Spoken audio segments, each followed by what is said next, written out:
ಕಾವ್ಯ ಅವರೇ, ನೀವು ಯೋಚನೆ ಮಾಡಿ ಮೊನ್ನೆ ಕೂಡ ಒಂದ್ಸಲ ಹೇಳಿದ್ರಿ ಅನ್ಸುತ್ತೆ, ಇದ್ರಲ್ಲಿ ಒಪ್ಕೊಳ್ಳೋದಾ ಬೇಡವಾ ಅಂತ ಹೇಳ್ಬಿಟ್ಟು ಒಂದು ಥಿಂಕಿಂಗ್ ಅಲ್ಲಿ ಇದ್ರಿ ಅಂತ ಹೇಳ್ಬಿಟ್ಟು. ಹೇಳಿ ಹೇಳಿ ಯಾಕಂತಂದ್ರೆ ಒಂದು ಸಾಮಾನ್ಯವಾಗಿ ಒಬ್ಬ ನಟಿ ಬೆಳ್ಳಿ ಪರದೆ ಬರ್ತಿದಾರೆ ಅಂದ ತಕ್ಷಣ ಯಾರು ಪ್ರೊಡಕ್ಷನ್ ಹೌಸ್ ಬಗ್ಗೆ ತುಂಬಾ ವಿಚಾರಣೆ ಮಾಡ್ತಾರೆ, ನಿಮ್ಗೆ ಗೊತ್ತೇ ಇರ್ಲಿಲ್ಲ.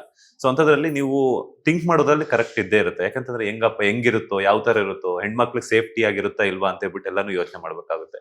ಸೊ ಗೊತ್ತಾದ್ಮೇಲೆ ಹೆಂಗ್ ರಿಯಾಕ್ಟ್ ಆದ್ರಿ ಅಂಡ್ ತಿಳ್ಕೊಳ್ಳೋದಕ್ಕೆ ಎಷ್ಟು ಪ್ರಯತ್ನ ಪಟ್ರಿ ಅಂತ.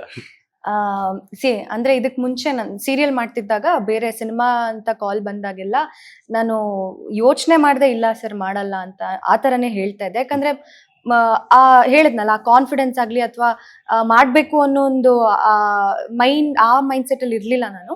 ಆ್ಯಂಡ್ ಈ ಪ್ರಾಜೆಕ್ಟ್ ಕೇಳಿದಾಗ ಯಾಕೆ ಅಂತಂದ್ರೆ, ಒಂದು ನಾನು ಸೀರಿಯಲ್ ಕ್ವಿಟ್ ಮಾಡಬೇಕು ಅಂತ ಡಿಸೈಡ್ ಮಾಡಿದ್ದೆ. ಅದನ್ನ ಟೀಮ್ ಅವ್ರಿಗೆ ಇನ್ಫಾರ್ಮ್ ಮಾಡಿದ್ದೆ.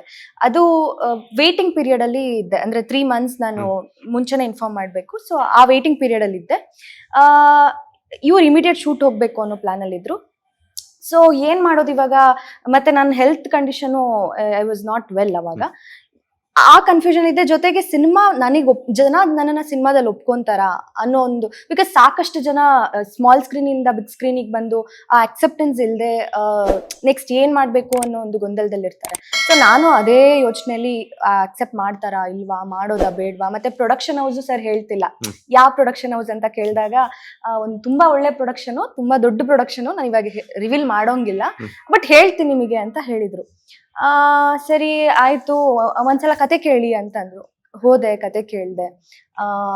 ಅದೇ ನನ್ನ ಕ್ಯಾರೆಕ್ಟರ್ನ ಯೂಶಲಿ ಇವಾಗ ಬರೋ ಕತೆಗಳಲ್ಲಿ ಹೀರೋಯಿನ್ಸ್ ಈಗ ಪ್ರಾಮಿನೆನ್ಸ್ ಇರಲ್ಲ, ಸ್ಪೇಸೇ ಇರಲ್ಲ ಅನ್ನೋದೆಲ್ಲ ಇತ್ತು. ಬಟ್ ನನಗೆ ಸರ್ ಕತೆ ಹೇಳಿದಾಗ ಥ್ರೂ ಔಟ್ ದ ಸ್ಟೋರಿ ನನ್ನ ಕ್ಯಾರೆಕ್ಟರ್ ಕ್ಯಾರಿ ಆಗಿದೆ. ಸೊ ಅದೊಂದು ಪ್ಲಸ್ ಪಾಯಿಂಟ್. ಅಂಡ್ ನನಗೆ ಅದೊಂಥರ ಆ ಇನ್ಸ್ಟಿಂಕ್ಟ್ ಇರುತ್ತೆ ಗೊತ್ತಾ, ಮಾಡ್ಬೇಕು ಅಂತ ಅನ್ಸ್ತು ಕತೆ ಕೇಳಿದ್ಮೇಲೆ ಅಥವಾ ರಾಜು ಸರ್ ಹತ್ರ ಮಾತಾಡಿದ್ಮೇಲೆ. ಎಲ್ಲಾ ಪಾಸಿಟಿವ್ ವೈಬ್ಸ್, ಒಂಥರ ಸರಿ ಮಾಡೋಣ.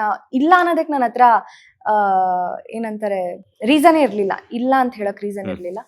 ಹಂಗಾಗಿ ಒಪ್ಕೊಂಡು ಮಾಡಿದೆ. ಅದಾದ್ಮೇಲೆ ಗೊತ್ತಾಯ್ತು, ಶೂಟಿಂಗ್ ಎಲ್ಲ ಮುಗಿದು, ಡಬ್ಬಿಂಗ್ ಮುಗಿದು ಎಲ್ಲ ಆದ್ಮೇಲೆ DKD ಮುಗಿಸ್ಕೊಂಡು ಮೀಟ್ ಮಾಡಿದ್ದು ಅಮ್ಮನ್ನ.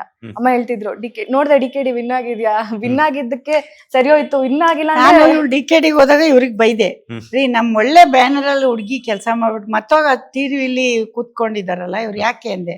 ಏನಮ್ಮ ಕರೆದ್ರಂತೆ ಅಂದ್ರು. ಬಟ್ ನೋಡಿ ಇವಾಗ ಅದು ನೆಕ್ಸ್ಟ್ ಅವ್ರಿಗೆ ಅದು ಎಫೆಕ್ಟು.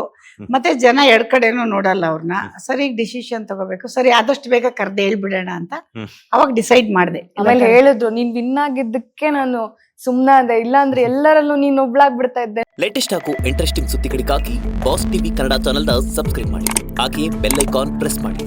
ಇದರ ಜೊತೆಗೆ ಫೇಸ್ಬುಕ್, ಇನ್ಸ್ಟಾಗ್ರಾಮ್, ಎಕ್ಸ್ ನಲ್ಲೂ ಮಿಸ್ ಮಾಡದೆ ಫಾಲೋ ಮಾಡಿ.